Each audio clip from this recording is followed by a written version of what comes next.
Well, good evening, everybody, and welcome to We Can Do This Indian Country, a town hall conversation about the status of the COVID-19 pandemic in Indian Country, with a particular focus on the Pacific Northwest.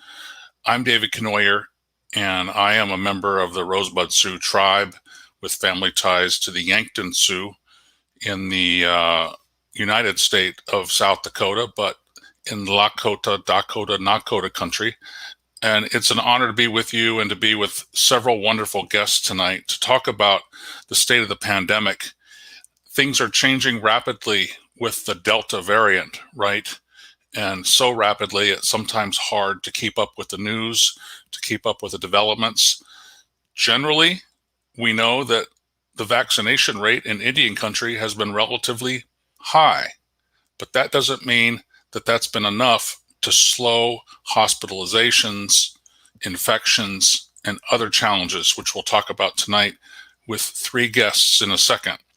This is part of the We Can Do This Indian Country campaign, a national effort of the U.S. Department of Health and Human Services, the Indian Health Service, and a number of local and regional partners around Indian Country. We really want to have a discussion tonight, right? No one wants to be told what to do or how to do it. And so we want to have a conversation about what's going on in our own households and families, in our own communities, in our own tribes. There's several people involved and several groups involved with this tonight. I've mentioned the Department of Health and Human Services, We Can Do This Indian Country campaign, our media partner, Native Roots Radio, G&G Advertising, and the Department of Health and Human Services. This is part of a campaign really trying to get people to pay attention to a pandemic that hasn't gone away. It feels sometimes that it's gone on forever. It feels sometimes that maybe it's, somebody else's problem, but we continue to see mask up signs, mask up mandates, if you will. And tonight we're going to talk about more and more vaccine mandates and how the pros and cons of doing such things with our Native communities.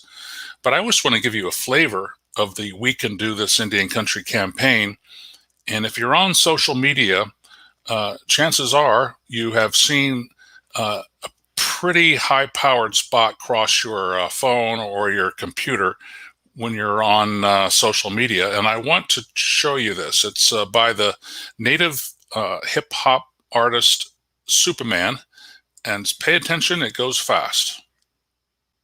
Honor our past, be influenced by those who came before us, and rise to make a difference. It's easier than ever before to be a modern-day warrior. Let's get vaccinated so we can get back to making history. We can do this.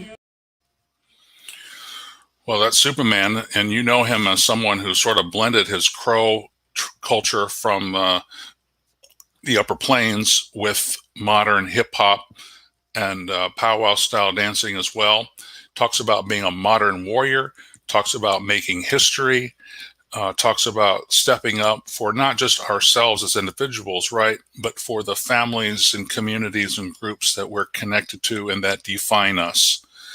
So let's get to one of our guests tonight. And I'd like to show all of our guests, if we can, just to see who's going to come up.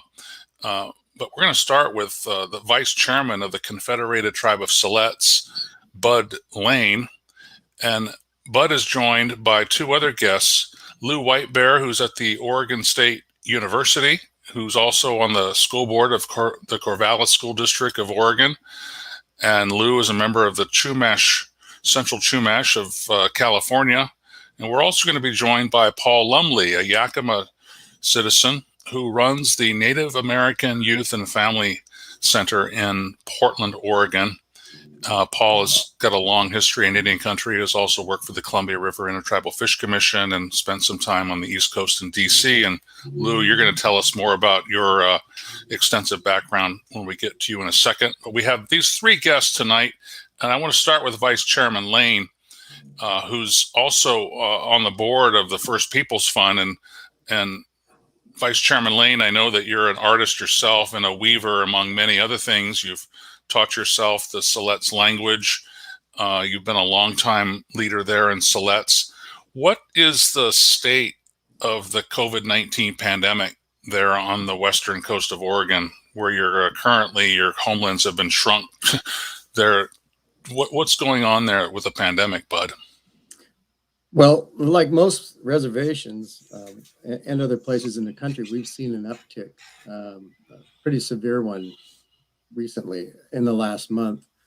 You know, like everybody else, we thought in June, the end of May and into June, that things were going good and we had this thing just about put away. But this Delta variant and some of the resistance to getting vaccinated has just caused this big uptick, and it's alarming and very concerning to me and other people here on the Siletz Reservation. It's something that we'd hoped we could avoid, but we've been trying to get the message out there to our tribal members to get vaccinated and to the community at large. So it's becoming dire again. Probably the worst numbers we've had so far. And is that in terms of infections and hospitalizations, or where is it worse, Bud? Well, it's the infection rate is much higher, and you know we do sewage testing also to give us those an idea of where you're at, and it's been coming back just recently as strong, which is saying that to us that the infection in the community and on the reservation is higher than we're seeing through testing. So it gives you an indication of really where you're at, and it's not good.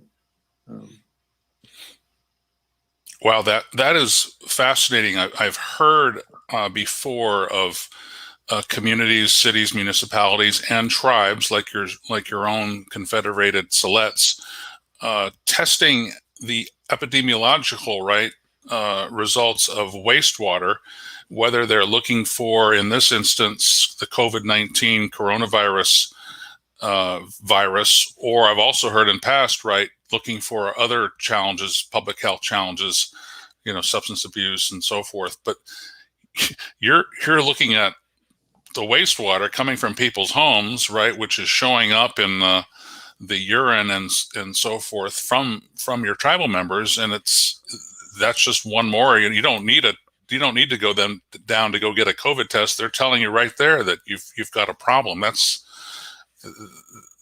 kind of, how do you respond? How do you respond as a tribal community to that?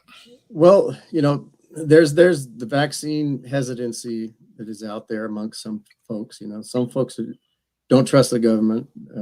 They are afraid of the vaccines, and our clinical staff and health folks have been working diligently to try to dispel those rumors, get accurate information out there. Our clinic works with the Northwest Portland Area Indian Health Board, has a Facebook site with a lot of really good information on it out there for those that need to do that. The vaccination rates were really going good, and we had every Friday we were having a vaccine clinic here, and then they began to drop off, and so we just have to figure out a way to keep those vaccination rates, keep them up there, and we can beat this thing. We really need to pull together. I was talking with a friend of mine. When we do our traditional dances, everybody plays a role in making that happen, no matter how insignificant a role that it might seem. It could be someone loaning regalia, someone dressing people, someone singing, but we all pull together to make this thing happen for us and to make the medicine. And we need to do the same thing here. We need to make sure that everybody is included and reach out to those folks that are hesitant and get them the right information. And it's also with a lot of our people too. We live in extended families, live together, and education about how this disease spreads is so important. cycle and to get people to understand that. But we have had some success, and our clinic has done a wonderful job, our health folks, in battling this, but it's a struggle. It's an uphill struggle. So if someone at Silet's wanted the vaccine, Vice Chairman Lane, they would just go down to your clinic pretty much? Yes. Yep. And we do the vaccine clinics on Friday, so they can come in and get it. And we've actually gone out to the larger community when our vaccination rates started to drop off, and have been vaccinating anybody in the community that wants it. It's interesting. I think the White House has announced that the recent numbers are showing a higher rate of vaccination for the first-time doses for people. 450,000 people a day nationwide, which is up almost 200,000 people a day since about a month ago. So it seems that the spread, and as you say, there in your community in Western Oregon, sort of a surge, or resurgence of the virus is waking people up again, or sort of a call to arms. You mentioned the distrust of government. Is part of that just Oregon in general, or what do you think? And how do we start a conversation with folks, right, that just have questioned the speed of the approval, right? You name it, right? Well, there's lots of things to look at when we talk about this type of thing, but there's resistance to being vaccinated for any number of reasons. Mistrust of the government. There's some of the historic things that have happened to minority people, being guinea pigs for the federal government. So that's out there. But that being said, this it's like with the booster shots that people are talking about now. We've already been able to do some of that, and so we're looking towards doing that also. But getting people to get vaccinated and for them to understand that as a community, it's an obligation that we have to one another. This country focuses a lot on individual rights, but we need to focus on the well-being of the tribes and of the general population, pulling together, all paddling in the same direction. So hopefully we can overcome that mistrust with good information, and our health people are doing a wonderful job. We just have to do better than we're doing now. Well, and there has been some positive news, right? We heard in the last few days that the Pfizer vaccine has now received full and official approval for people 16 and older. All the vaccines had received previous approval, right, under an emergency use status. And I think some people were concerned that, all of the studies hadn't happened or what have you. But now we know Pfizer is good to go totally on every level. And it wasn't unsafe before. It's just that they have dotted every I and crossed every T. So that's a positive development. And as I understand, all the other vaccines are in similar phases of final and official approval, and also being tested for their efficacy with children. And I think that's on the minds of a lot of people too, is when are we going to be able to get these vaccines to young people under the age of 12? Because right now it's 12 and older. And I'd like to bring into this conversation, Vice Chairman, if you can stay with us, Lou Whitebear, who's in Corvallis, a couple hours east and a little south of you. Lou is on the school board there. And before I ask you the question, Dr. Whitebear, maybe you'd like to introduce yourself more formally. Sure. Haku, everyone. My name is Luke Whitebear. I go by Lou and use she, her pronouns. I'm enrolled with the Coastal Band of the Chumash Nation, and also have Wastec and Cochimi ancestry. And I was just really sitting here listening to Bud because I have a lot of family over in Siletz too, and just hearing from them what's going on over there too. So I'm sitting with what he's saying.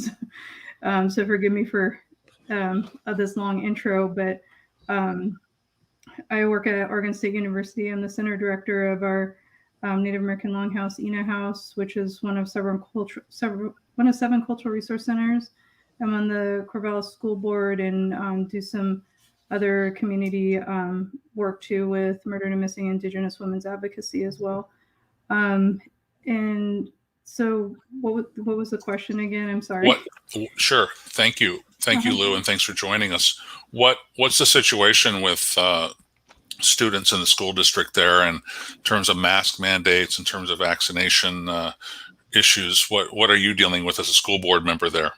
Yeah, luckily, Oregon has some pretty solid guidelines around that, where kids are required to wear masks indoors. That's a statewide mandate. It's not up to the local schools when they're inside, at least. And there's now the requirement for vaccines as well for teachers and volunteers.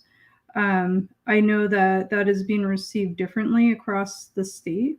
Here in Corvallis, it's being well received by folk on the school board, including myself and other leadership in the district. But as part of the member of color caucus for the Oregon School Board Association, I heard from other areas that is not necessarily the case across the entire state.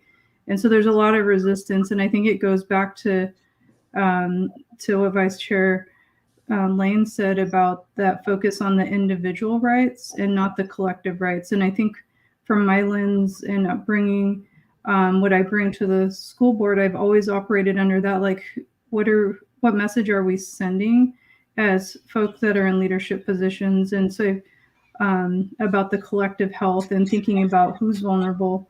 I was on a call last week with Governor Brown, and one of the things I told her that I hope really gets emphasized is that the infection rates and severe illness negatively impacts Indigenous students and other students of color the most statistically. And right now the message being sent is that our kids are disposable. And I hope the message being sent strongly is that no kid is disposable, especially those that are the most vulnerable with this disease or this virus. And so I feel like we're going into a place where there's a lot of unknowns, because in the spring, not all schools were at full capacity, but going into the fall, they will be. And there's a lot of nervousness amongst community members in general across the board about kids not being able to be vaccinated that are under 12 and what that means and what kind of precautions can be taken. So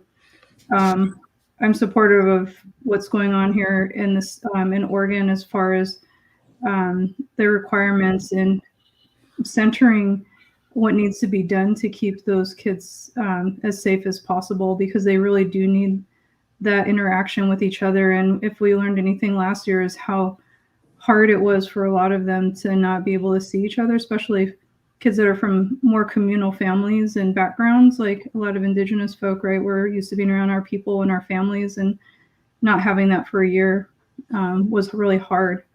But there was also some other things, like some kids did really well because they weren't being harassed in school and stuff like that. So I don't want to say every single kid had a hard time, but yeah.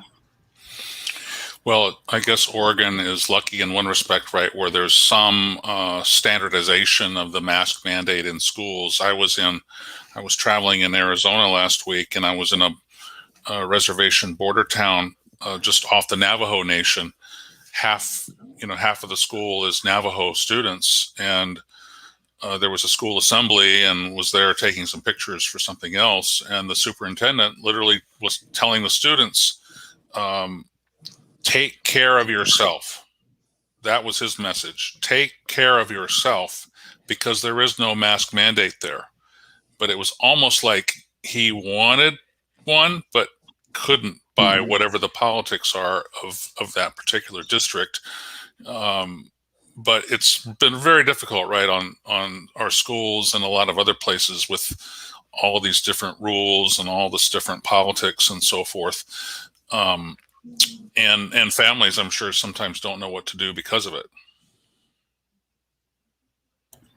Yeah, that's definitely, I've seen that in other areas, and also like bringing in examples from other places in the country or even other districts that aren't here being brought up as examples of what we should be doing when there's statewide requirements that are being followed. So I'm thankful that there is too, because I've know teachers in other states too, that were really struggling with that, with not being able to wear a mask, and they have kids and families as well, and the impacts of not being able to take that small step of wearing a mask. And so it has been shown to be effective, and to be told they literally can't has been really hard, and it puts teachers in a even harder situation when they are really trying to support kids and keep them in school and keep themselves there just so they can teach. And the message being sent from perhaps other governors is that you can't do that. Yeah, it's interesting, and I should note that most of the kids in that school I saw last week were wearing masks, by their own choice. And my observations of Native people in Arizona were that most Native people, particularly on the reservations, were wearing masks. The pandemic never ended there. And I think particularly in the Southwest, where we know the numbers were quite high in terms of infection, hospitalizations, and even death rates, right? It isn't over, by any stretch of the imagination. And I think we're seeing more governors and more decision makers bring back those mandates, just as the TSA on airplanes, the FAA has, right? The president's executive order. If you're going to get on an airplane, you have to wear masks, So what's the big deal, right? Chairman Lane, Vice Chairman Lane, what are you hearing in terms of, the numbers and the impact on Indian country? I know sometimes data is challenging, to get totally accurate data on head counts in our communities. We've heard positive numbers in terms of general vaccination rates, and yet we've also seen stories that the total death rate numbers, infection rates, the real negative impact on Indian country has been undercounted. What's your experience and thoughts on that? Well, I would agree that it's been undercounted. I think that it's a moving target. There's some reservations that were hit early on and hard, and have somewhat recovered, even though it's with the Delta virus variant. It's still there's an uptick almost everywhere now. So it's a mixed bag. There were places back east that got hit, or in the Southwest that got hit really hard. So, those numbers vary from place to place. I think that the most unfortunate thing is that these mandates, and resistance to them got weaponized in a political way. And that resistance is what we really need to work on to keep those rates down. We know what works. I mean, everybody knows what keeps the rates down. We've got to get vaccinated. We've got to wear masks. We have to isolate ourselves as best we can, or keep your bubble small.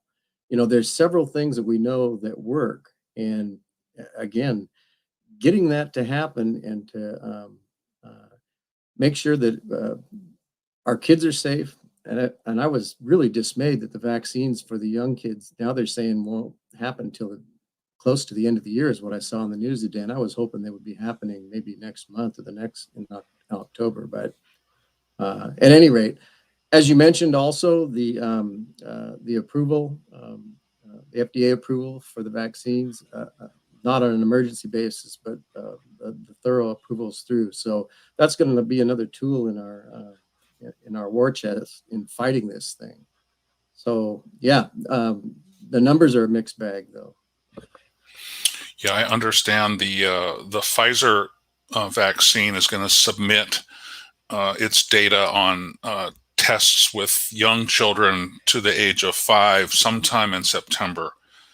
And so I'm sure there'll be some analysis. And as you said, it might be some weeks or months after that, right, where the Federal Drug Administration feels that it can give even that emergency authorization. You mentioned booster shots earlier, Vice Chairman Lane. What's the thought with that? And does that go to anybody or frontline workers first? Or there didn't seem to be a shortage of the vaccine anymore, but I don't know. What's the situation there? Well, you have to meet a certain criteria, and it's those that are generally have underlying circumstances like transplant patients, cancer patients, others who have to have that to fend off severe illness. But they're going to be reaching out to folks here in the near future, because the Biden administration was talking about an 8-month point where the vaccine's efficacy starts to drop off. And if that in fact is going to be their standard, then that'll be happening soon, I hope. But we've already begun with those patients that meet the criteria. Did you have any issues when you were vaccinated, Vice Chairman? Was it pretty straightforward? Some soreness in your arm, or what was that like a few months ago? To me, it was just like a flu shot, and I know that some people experienced, maybe stronger reaction to it, but no, I didn't have any issue with it at all. Awesome. Well, Vice Chairman Bud Lane from the Confederated Tribe of Siletz, thanks so much for joining us, and stay with us if you can a while, Mr. Vice Chairman. This is part of an ongoing series of discussions. We can do this Indian country. And Vice Chairman Lane talked about how, Siletz folks, if they're going to have a community ceremony, right, everybody has a role in that. And this is the same thing. Let me show some of the most recent social media. I don't know if we can put that on the screen, Robert and Ogama, but in your social media, we've seen Superman talk about history, talk about resilience. Go to vaccines.gov to find out how you can get, where you can get the vaccine if you're not in a tribal community with a tribal clinic. Being a warrior, coming together, doing this together, not just for me, but for we, right, for us. And it's time, right? It's time to do this so that we can come together. Vice Chairman, you talked about you haven't had your powwow in a couple of years. You're as a tribe that was terminated and really had to claw back and fight back to be recognized as a tribe, right? And here you, as a federally recognized tribe, not that you never weren't one, but what's it like not to be able to come together and be a community?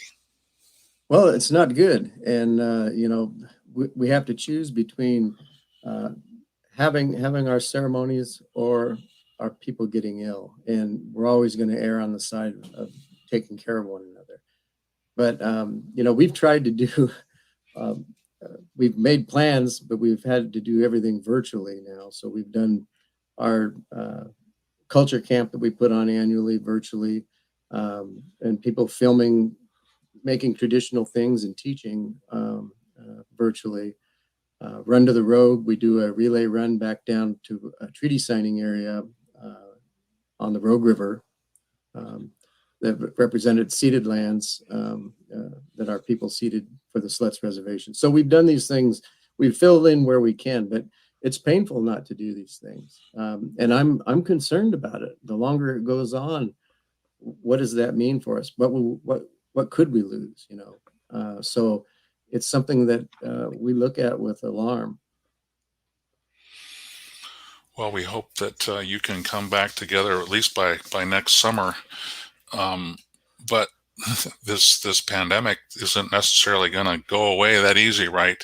Paul Lumley, I want to bring you into the conversation before we look more at the Superman spot that we saw earlier. Paul Lumley is a citizen of the Yakima Nation of Washington, based in Washington State anyways. And Paul, you've been the CEO now of NAYA, the Native American Youth and Family Center, for, I thought it was just a few years, but what, 6 or 7 now? 5. What's going on with COVID-19? You're one of the biggest urban Indian service providers in the whole country. How have you had to cope with this? Well, I think like everybody else, it was a pretty difficult transition in the beginning. We had to change our programming. We're primarily an on-site community-based organization. We have a Native American high school. And to switch everything over to being as virtual as possible was pretty hard, but we did it, and we changed our programming. We served a lot of meals, delivered a lot of meals to the community. We're running about 2,000 a week for well over a year, and we have a huge food pantry and did several drives for family products, diaper products, a lot of resources. I really do want to thank the local governments and foundations who supported our efforts to get resources into the community. A lot of gift cards, a lot of emergency energy and rental assistance. A lot of people were without work. A lot of businesses were about ready to go out of business, so we've been helping them. Housing is huge. A lot of people are on the edge already, and the pandemic just pushed them even further over the edge. So we have major issues with homelessness, and so we just did the best we can. It was hard, but we didn't have a choice. When this pandemic started, we had to lean into the crisis. We couldn't stand back. The community needed us, now more than ever, and we stood up to the challenge. And so, yeah, it was hard. It was a real wonderful day, though, when we heard that this vaccine was going to be so effective, and then now we have 3. And it's something that we hoped we would be out of by now, but it looks like this virus is going to be with us for a long time to come. We are struggling right now with the vaccine mandate because we do have a high school, and we have to follow what the state of Oregon and Portland Public Schools is requiring of us and all of our staff. We have to be as flexible as possible because not everybody can accept the vaccine. Some people have medical or religious objections to it, and a lot of people are hesitant. And I studied it carefully myself. I came to my own conclusion that I would get the vaccine as soon as I could, and I did. But we have to meet people where they are. And those who are vaccine hesitant or uncertain or don't want it, we need to understand that this is their truth. This is where they are. And we have to respect them for that. We have to empathize with them and try to bring them a little closer to us, to where we are, which is that the vaccine is critically important. But criticizing them is not going to work. Mandates are not going to work. We have got to talk to them where they are. And so that's what we're doing right now as a community and addressing so many who are not vaccinated. I saw some statistics about where Indian country is with the vaccine, and many tribes did really quite well, high percentages, because people in certain areas they were very familiar with Indian health services and they used it frequently. They trusted their doctors. But in a large urban community where I serve, we don't have that kind of support system from a single tribe. We have a lot of community that just don't have doctors. And so we tell people things like, just go talk to your physician or your doctor. A lot of them don't even have a doctor. So we have to struggle a bit more than the rest of Indian country. The statistics we get from the state, that they don't come close to addressing the needs for counting even our community accurately. And also it doesn't include our youth who are unvaccinated at a pretty large rate. So we know it's really low. It's probably less than 40% in the Portland community that are vaccinated. So we have a long way to go, but we're doing everything we can. We've had several events at NEA for vaccinations, and we have regular testing events at NEA. In fact, today we're facilitating an event out at OMSI where it's a Vax Fest, and we're serving fry bread, and a lot of people are out there right now. I should be there. I'm getting hungry. But we've also been doing a lot of regular testing. Last night we had a meeting with the community to find out why is it that some people, just a conversation, why are people uncomfortable and with the vaccine? And it was a really interesting conversation, and I learned a lot, and I came away from it feeling the way I just mentioned, that we have got to meet people where they are and have a conversation with them directly. So that's sort of where we're at with NEA. It's not easy, but we have no choice. We have to do it, and we're going to be here for the Native community for forever. And having those conversations takes a lot of time, right? You've got to make time, and you can't just do it by rolling down your car window and driving on after the light changes. There's some back and forth involved. I don't know if any of you saw, but several days ago in the newspaper, Congresswoman Sharice Davids, who's one of our Native American representatives in Congress from the 3rd District of Kansas, wrote something about her contracting COVID even after receiving the vaccine. And it's very interesting, some of her advice, because Paul, you talked about, needing to have a conversation with people, and her advice was literally, I'm just quoting from her, I urge them to do their own research, to talk to a healthcare provider if you can, and to listen to stories like hers. And I think what she wanted to point out was, these vaccines weren't made to stop infections, right? The variant is mutating, it's changing. Once the virus comes into our body, as I understand it, right, the medicine isn't going to prevent the infection. The vaccine is going to make it from being worse, right? It's going to stop us from getting sicker, prevent hospitalizations.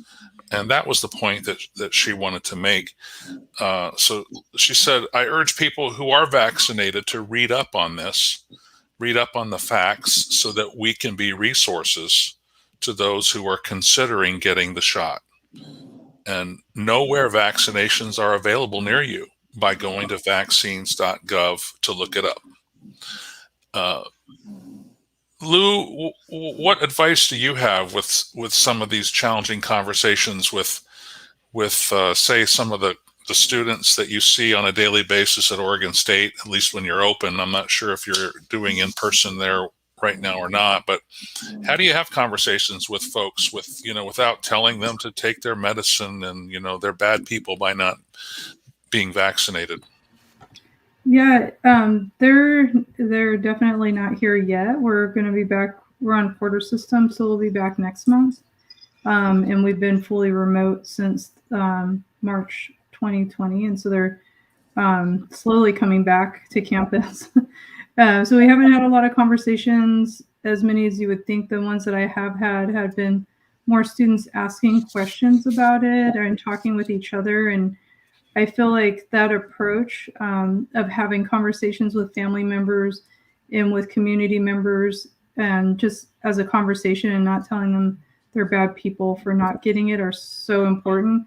I know I have lots of conversations with family members and community members about this very thing, about, it's not meant to prevent the virus itself, but it could save your life. And we know people that it likely has saved their life. And we've also lost people that weren't vaccinated as well. And there's always this, I think, perception that if you have that conversation, you're trying to challenge somebody and tell them they're doing something wrong. And I think that if we continue to approach those conversations of listening to what they have to say, and also saying like, well, have you thought about these parts? And I understand that I'm not necessarily going to change your mind, but we can still keep talking about it, I think are important, and not giving up on people, because we have to continue to have these conversations together. I won't stop talking to people that I know that are in my life or that are in my circles about it, that are hesitant about it. I'll just keep talking to them and try to approach it in that way where I'm like, no, I understand what you're saying. And there's also these other things. Did you see this other stuff that's coming out? Did you know that the rates of people in the hospital in Oregon are super high of unvaccinated people? What are we going to do if one of our elders or somebody that we care about has an emergency and all the ICU beds are full? They're not going to kick somebody out of an ICU bed because they have COVID to bring somebody else in. There's just nowhere to be treated right now in most of Oregon, and it's really scary. And I have elder parents too, and I worry about them all the time with that.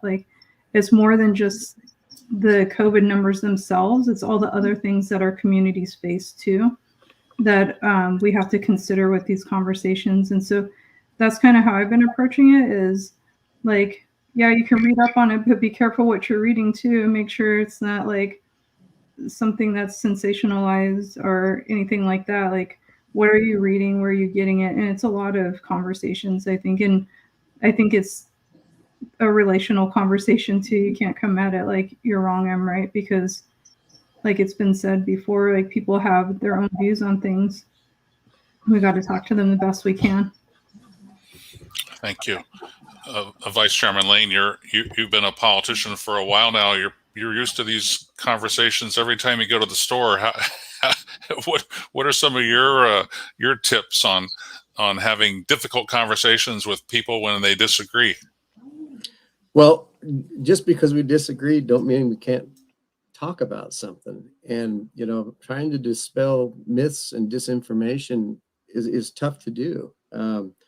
We've tried and are continuing to try everything we can do. We, you know, we're offering cash for people to get vaccinated, $200. So all you have to do is show us you know, that you've been vaccinated and fill out a form, and we have that incentive for our people to get vaccinated. If people drive out from out of the area, if they don't happen to live on the reservation here, we offer them a room for the night to stay over, or a gas voucher to get you there. We're pulling out all the stops and trying to do everything that we possibly can. And, you know, I do agree. Everybody looks at this through their own lens. But the overriding thing that we need to consider is, you know, the health of our tribe and our people in our community. And then on out from there, our state and our country. You know, this isn't going to be over with until we get the world vaccinated. This all emanated from allegedly a place in China, and it can come and another variant come in from somewhere else. So we're only as safe as the last person that gets vaccinated.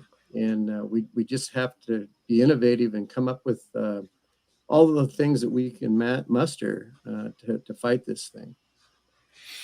I think that's an important point, right? The United States might have almost 200 million people with at least one shot in the arm, and yet look at the rest of the world, you know, where you can, you know, maybe 1% or 2% or 5% or whatever percent of the population isn't vaccinated. So the variant and the mutations that can happen, right, can happen there, and eventually, you know, that's going to be in our neighborhood, probably, right, just as the coronavirus originally was. And right, no one, you know, we never probably were a country that you could speak from the mountaintop and everybody would just follow blindly. Maybe the last person that worked for was Walter Cronkite, you know, back in the day when before internet, and there were just a couple of networks, and people listened to Uncle Walter every night, and he said, you know, that's the way it is. Well, those days are long past us, right? I just read an account, Bud, about President Trump at a rally in Alabama last week, where he was sort of suggesting to people, hey, you should get vaccinated. I did, and, you know, I'm glad I did. I don't know exactly what he said, but he admitted getting vaccinated, and he suggested to people that they should too. And this is a friendly crowd to President Trump, and guess what their reaction was? They booed him, right? They booed President Trump for I don't know, changing the game, you know. So if they're not going to necessarily listen to him, you know, we do have to have conversations with people, right? Well, you know, I remember when I was a kid in elementary school, when the polio vaccines were out, I saw the community and everybody pull together and go and get that vaccine willingly. And I don't remember some hesitancy, you know, about that. So, you know, I guess it just depends. The situation, you know, the political situation lended a lot to this. There's all kinds of angles to it. And for those of you that are old enough to remember getting the polio vaccines, you know, my whole family, everybody, we all lined up with everybody else in the community and received the vaccine. And it just, maybe I was too young to see any of the divisions about doing that in that time, but it seemed different than this. Well, let's take just one pause, and I'll give our speakers a few minutes break. And if you can stick with us, please do. But we talked about listening to stories from people in the community, going to vaccines.gov, educating ourselves. We can do this, hhs.gov. Let's hear from an interview I did with Superman, who's appearing in these social media spots about we can do this and let's do this together, and pretty much warrior up, if you will. We talked to Superman a few weeks ago about his experiences with the campaign and with the vaccine. And let's watch this, and we'll be back with our guests from the West Coast in Indian country. Get vaccinated. Superman, welcome. Please introduce yourself. I know you're very well known, but some of us old codgers might need a reminder of who you are. You bet. What's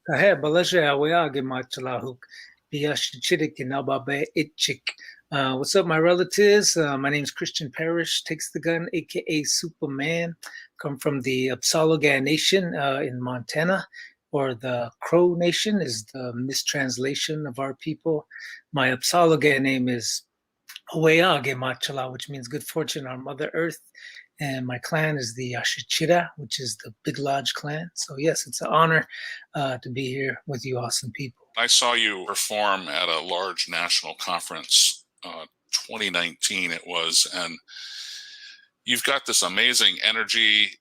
You have a blend of traditional cultural vibe with a more contemporary feel, and you just seem to hit all of the notes right and really resonated with the whole crowd. A lot of students there, high school and college age, and you had even 40s and 50 something on their feet at times. I've heard you talk your story before, and you've gotten some shade, so to speak, about blending traditional with hip hop, but where has this come from, this center in you that is so expressive and so connecting? When you start doing music, you kind of do it for the fun. It's like, hey, I love this. It's I enjoy this. It's fun. And then when you start to become an artist, and you start to have a live performance, or somebody's listening to your music that you created,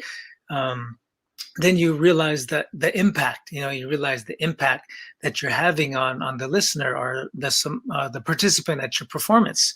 And so that in itself kind of helps me out. I realized that the positive messaging that was going out was affecting people, in a good way. And it helped them, it uplifted their spirit, or, whatever, encouraged them. And so as an artist, to get that feedback from what you were creating, what you were putting out, to get that feedback in a positive way, like that encouraged me and made me want to move forward, and continue on being creative. For the We Can Do This Indian Country campaign, you've contributed parts of your music and your vibe, your way of being. And why don't we play? It's a real short clip that's going to appear on social media, and it's still in the near final process. But let's play it to give the audience a taste of it, and then we can talk about it.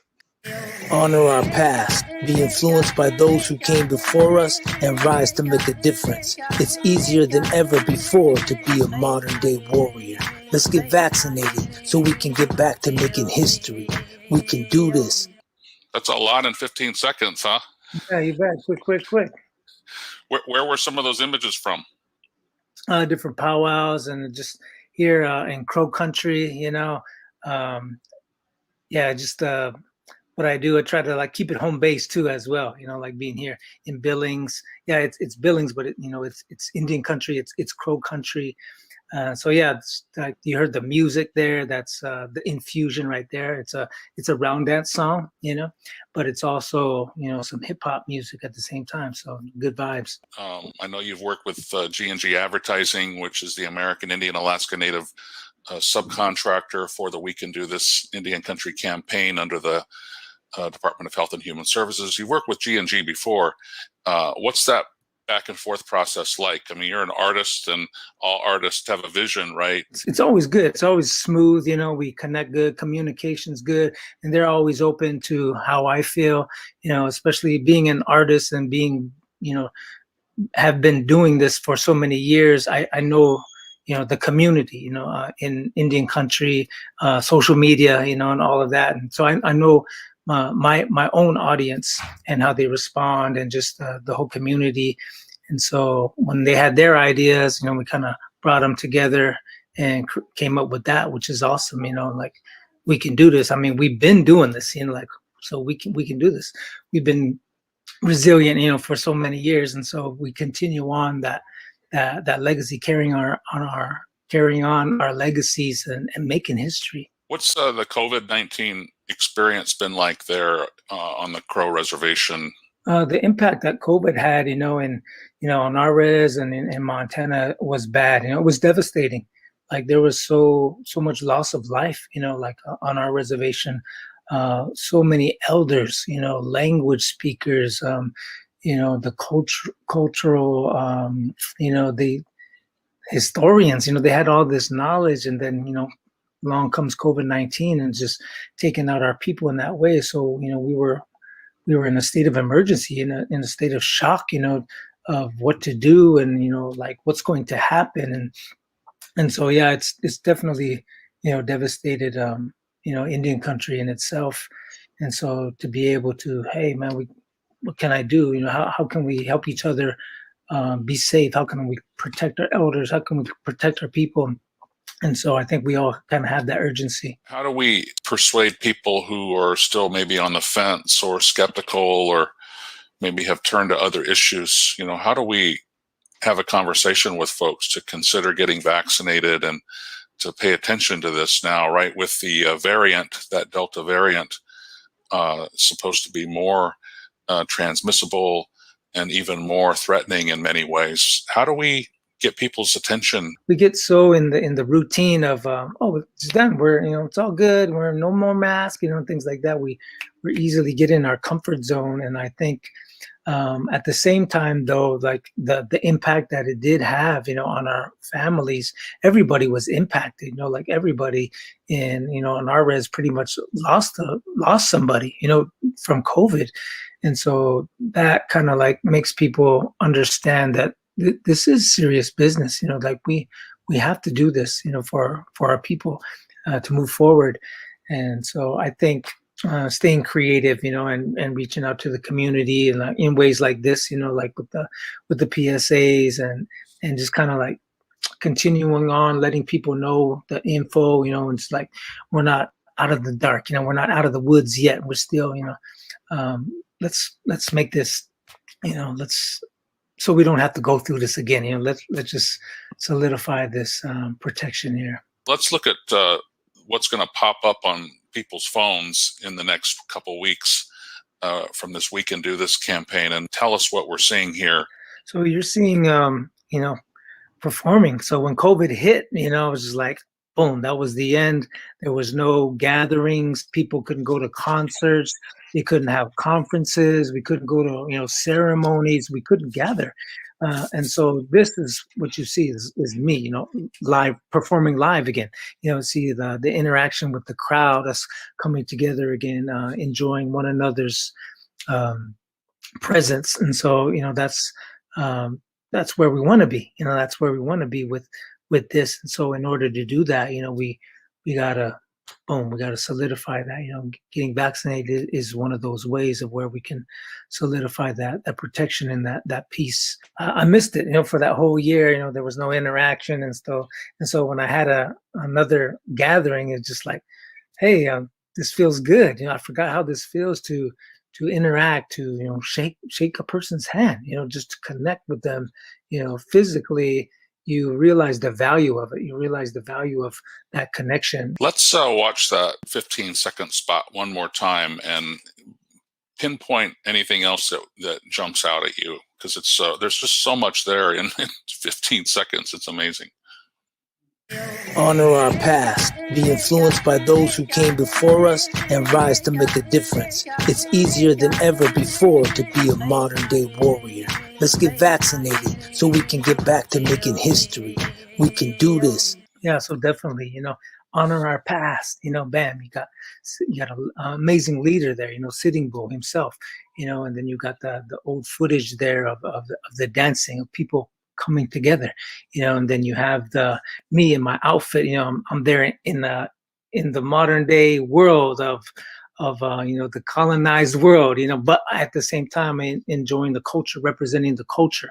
And then you have the powwow where, hey, this is where we gather, this is where we compete, we enjoy the songs, we enjoy our culture, our dances, and this is where we heal. This is healing. So you come from the past, honoring the past, onto the journey of healing, and that's what it's all about. Even in those 15 seconds, it says a lot, and it's a very powerful piece.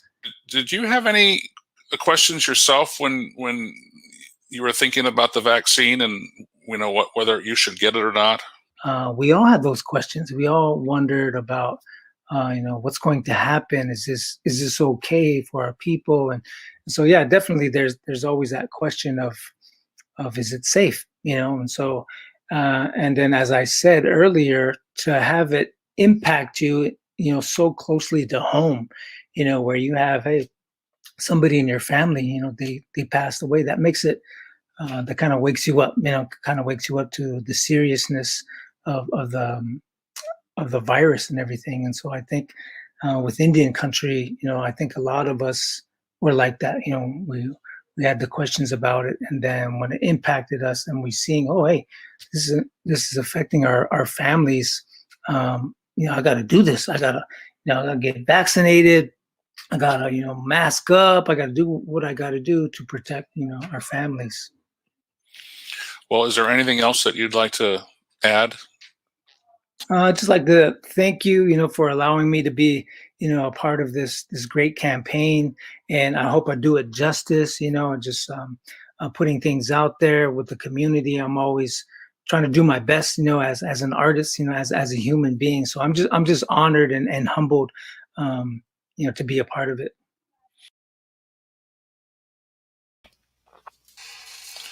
Well, that was an interview with Superman, also known as Christian Parrish Takes the Gun, who's been featured in social media spots for We Can Do This Indian Country, a COVID-19 campaign to get Indian country talking about vaccines and why they can prevent more serious complications from COVID-19.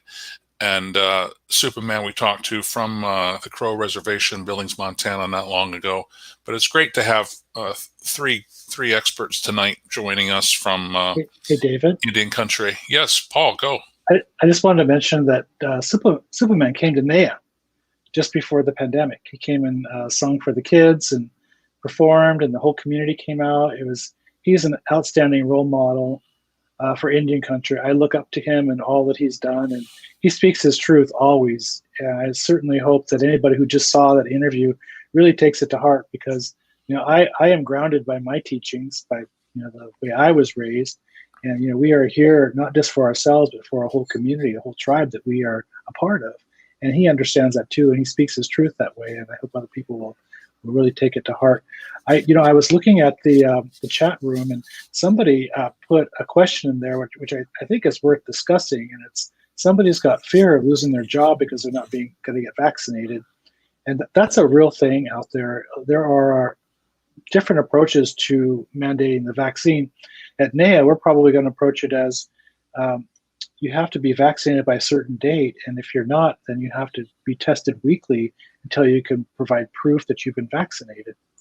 And we encourage, of course, everybody to do so. And there's an exemption form for medical or religious reasons. But I don't want my staff living in fear. But I also have a duty to keep our staff safe, the community we're serving safe. We're going to do the best job we can, and that includes masking, testing, and vaccinations. Yeah, I've also heard of that. The regular test option in those cases. And if if you're masking and if you're maintaining social distance and doing the rest, though, I mean, that would speak highly, right, to your commitment to want to be there and to be there in a respectful way, which is, to me, most of the much of the game, right? And if you're doing that, the conversation about vaccine would certainly be a lot easier, you would think. But as you said before, not everybody's. We do have differences to discuss. Paul, you work with young people, you work with elders, you've got multiple tribal members, coming from all parts of the country into NAYA. What's the temperature right now? Right, several folks have talked about the pandemic sort of making visible all the challenges in life, whether it's housing and real, living wage jobs and well-being and culture. But so much has changed, right, in the last couple of years with the pandemic, with the stimulus payments, with, it seems crazy, wildfires aren't, getting any better. What's your sense of the state of Indian country from your vantage point there in Portland? Well, I think the state of Indian country is very different depending on where you're at. In large part, I've seen tribal leaders and leaders of nonprofits approaching it the same way, as we're going to do the best job we can to keep our staff safe and our community safe, and we're going to implement our own policies and procedures to do that. We also have an exhausted staff, an exhausted workforce. People need a break. And so I've been offering health and wellness days off occasionally, like a Friday once a month there for a while. So, it's long, hard, grueling work for some of us, but I'm glad, like they are too, that they still have a job, because so many people are still unemployed because of the pandemic. So, there's people are living in fear. Even if those are vaccinated, they're still living in fear. Those who are unvaccinated are as well. So, it's not an easy time. And we're looking at, almost 2 years into this pandemic, and it's not showing signs of going away like we thought. So that part is quite disappointing.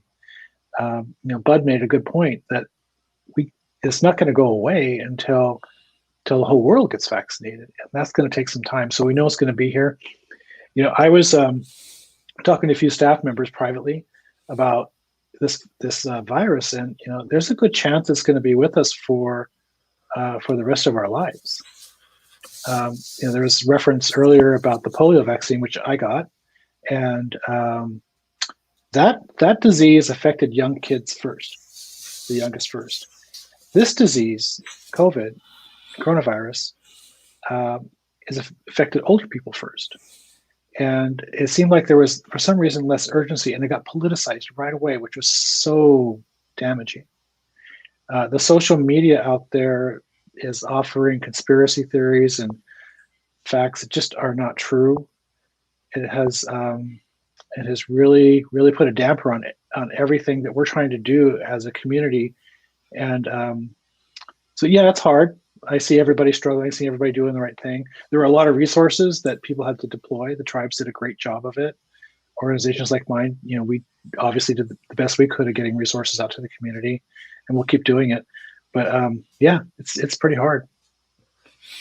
Lou White Bear in Corvallis, Oregon, works Oregon State University, and you are also a school board member in Corvallis, mother of 3. How do you talk to your kids about this and keep them focused, and or maybe they help you stay focused? What's it like in your household?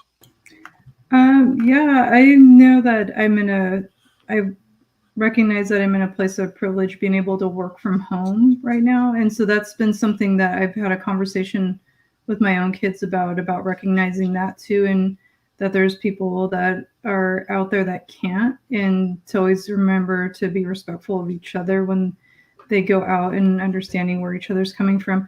I did want to, can I go back to the to what Paul brought that question in? I think there's also misinformation about the vaccine mandates, and I'm really glad that Paul brought that question in, because there are exemptions, and what my views are versus what somebody else's views are. There are those individual rights for the medical reasons and the people that can't get them that were mentioned earlier, and so that's where. And there's also the religious and philosophical thing in Oregon too. That's not in all. That's not in all states, and I think it's important for people to, if they're thinking they're going to lose their job, and they do have one of those things that would give them an exemption, that they find out about it, because it's important too. But there's always that, not the but there's also the reality too, right? That we are in a crisis mode. This isn't the time to like say it's just because I don't want to. Like, what are the reasons why? And like trying to have those conversations of what is it deep down inside that's making folk hesitant, and getting through that and trying to get past it. Because and this is flowing into one of the things I talked to with my kids about, is that that this isn't the first time, and I've had these in conversations with community as well in some of our ceremony circles too, is that this isn't the first time our people have experienced disease at all. And we weren't protected. We were somewhat protected by our ceremonies and our songs and our prayers, but we lost a lot of people during those times too. And sometimes we have to do both. Like, what would our people look like right now if they weren't decimated by disease from contact? And luckily right now we're not seeing the death rates as high as back then, but we're also a small population. I think the census information just came out, and it's still pretty low. We're still pretty low on the national scene as far as how many people we have left here, and we can't really afford to lose our people like that. And so I talked to my kids about things like this, and it's just the reality of where we're at, and like, stay safe, do what you can, like pray for your grandparents and your family members and everybody out there that we don't even know. And we come from a really ceremonial family, so I'm always reminding them, like, we can have ceremony here, and whether or not people know we're having that ceremony at that moment, it's for the people, and it's for that collective strength together.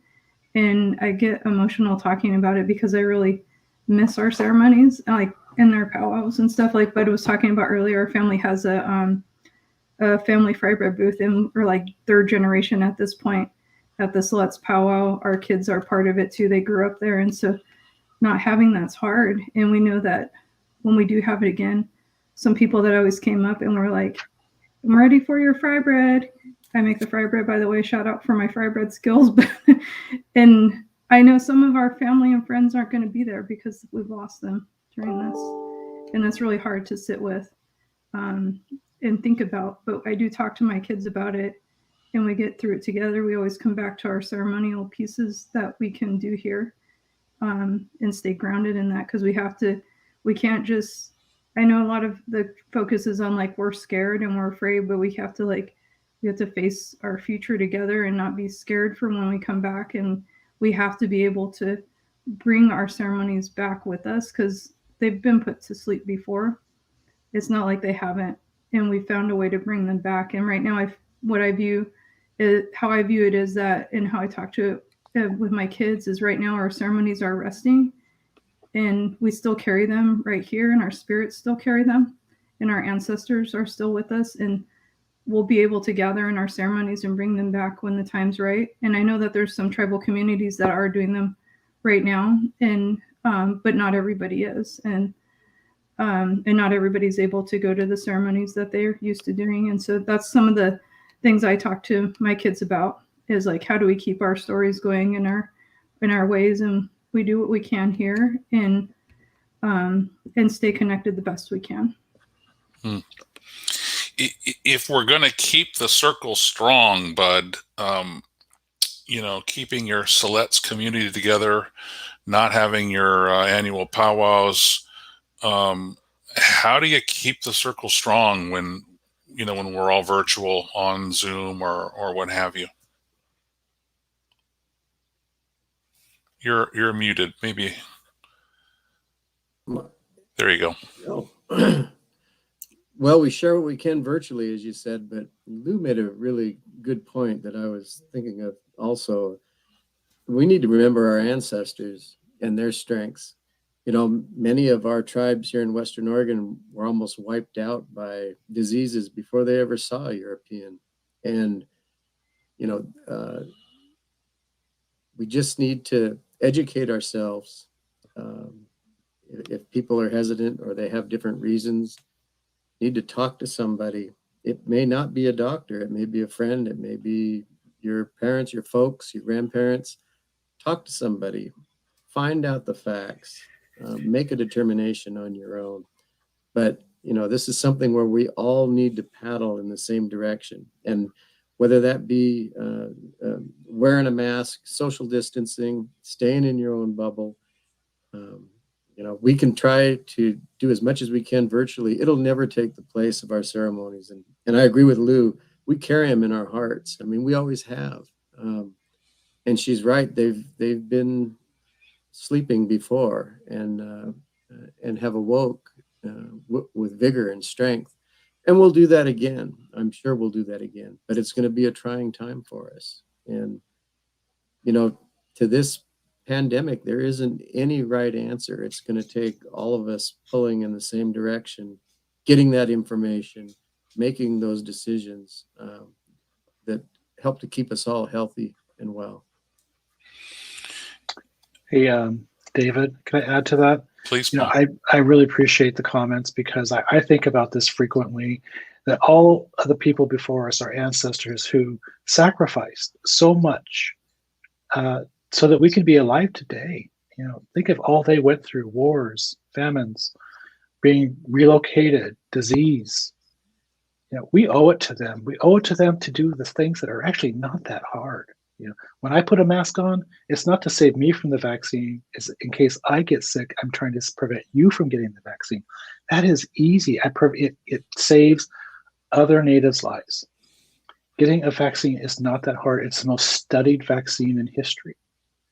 We put other things in our bodies. You know, people are afraid of needles, but, you know, we don't raise questions about our relatives who are suffering with diabetes and have to give themselves shots. We take flu shots. You know, if you get sick from this vaccine, from this disease, and because you weren't vaccinated, you'll end up in the hospital. And I can assure you, they're going to poke all kinds of holes in you, put all kinds of things in you to keep you alive, including oxygen.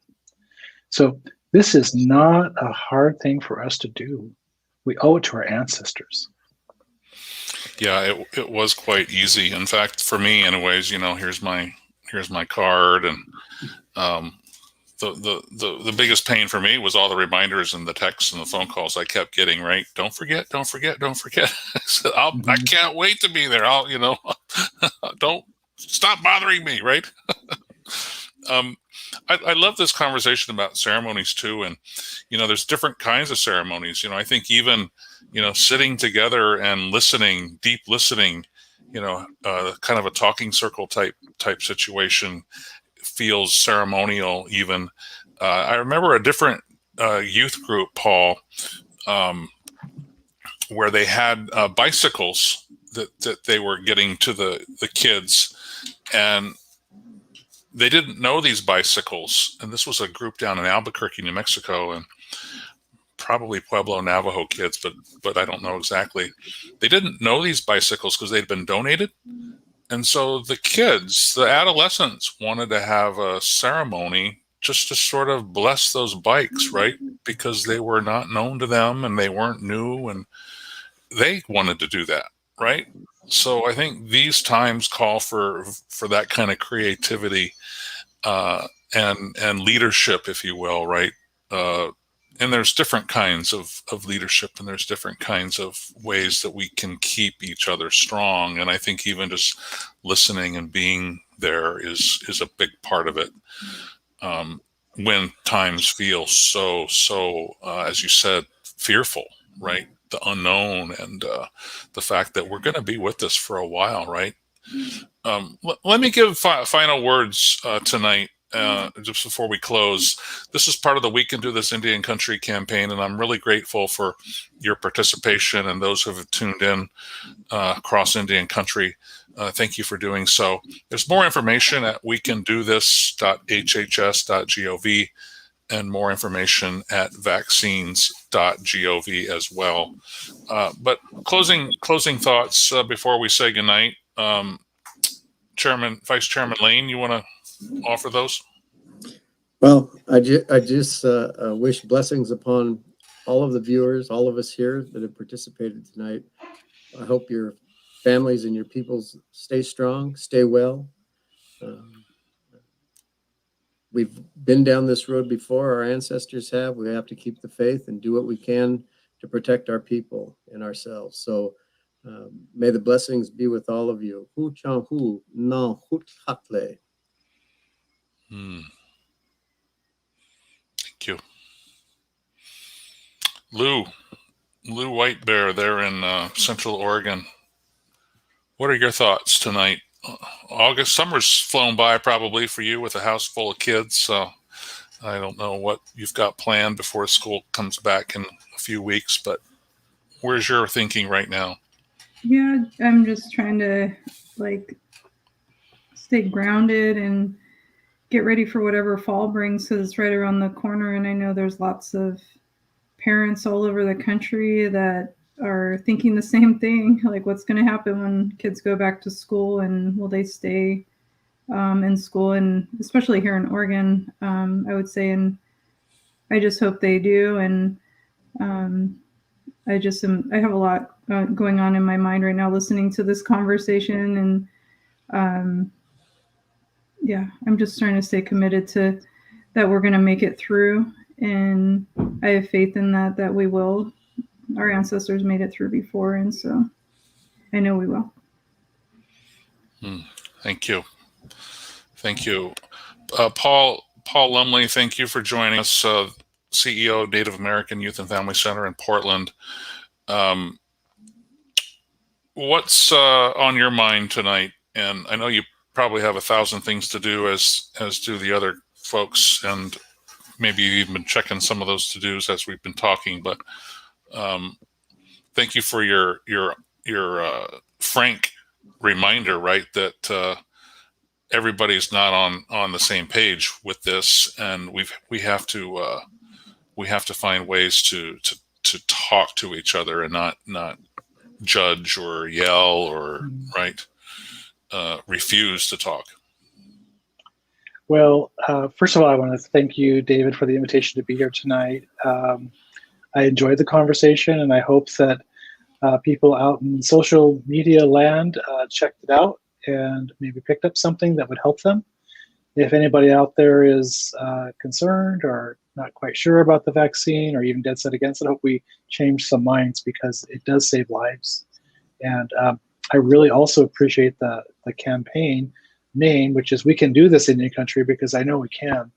We are together always, and we are stronger together. Well, thank you, Paul Lumley, Native American Youth and Family Center, Lou White Bear from Oregon State University, and the Central Chumash, and Vice Chairman Bud Lane. Bud, I'm going to put you on the spot just a little bit, because I know your personal story before we close. But, once upon a time, you were trying to revive some ceremonies there at Silet's that hadn't been practiced in a long time, and you kind of had to bend the rules, right, to make some regalia that those ceremonies needed that no one else was making, and you just did it. And you've been vice chair there for 2 decades, and you're used to this. But how do we all step up to that kind of leadership? Maybe not vice chair, maybe not CEO, maybe not director, but how do we be part of a circle and find our voice and find our role? Well, one of the things that I've always done is it needs a lot of prayer. Also talk with your elders. There's a lot of wisdom out there you can just reach out and get. But you also got to believe in yourself. and believe in your family. My most important title is grandpa. And, I've got my granddaughter that I need to protect, that I have. It's one of those things that you love more than anything else in the world. You never think that you could love something so much. And you find out how important those things are to you. So, protecting our people, doing the right thing. Sometimes it isn't the popular thing. Sometimes you have to just plow ahead and do what you're going to do, and ask for guidance for that. And it's not always an easy thing to do. Doing the right thing isn't always popular, but that shouldn't stop a person from doing what they believe in. And, for me, the safety of my people and others at large in our country and even around the world is just too important a thing for us to sit back and not take action. And just like actions taken to preserve culture and language are important, this conversation we're having is just as important, and maybe even more so. But they're all important when you lay them out there. But I guess I could just leave you with that. Trust in yourself, trust in your people.